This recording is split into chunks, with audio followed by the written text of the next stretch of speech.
bizning qo'limiz doim beruvchi qo'l bo'lish kerak ekan. Kimgadir odamlarning ishi tushadigan bo'lsa, uf demasin, jonga tegdi odamlar demasin.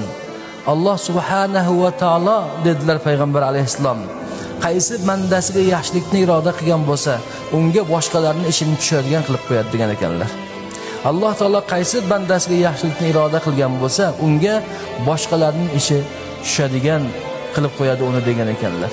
Mabodo odamlar bizdan yordam so'rayotgan bo'lsa, unga xursand bo'ling, Allohga shukr ayting, hech erinmasdan, u yordam so'raganlarni tahqir qilmasdan, ya'ni past sanamasdan mamnuniyat bilan yordam qiling.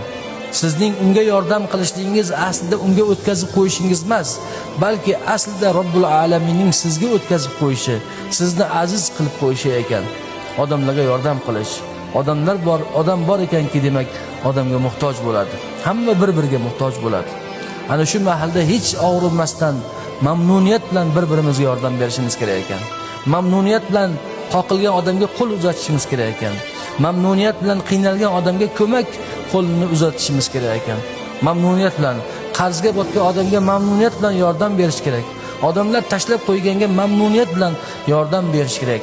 Jamiyat mana shu narsani taqozo qiladi. Musulmon jamiyati.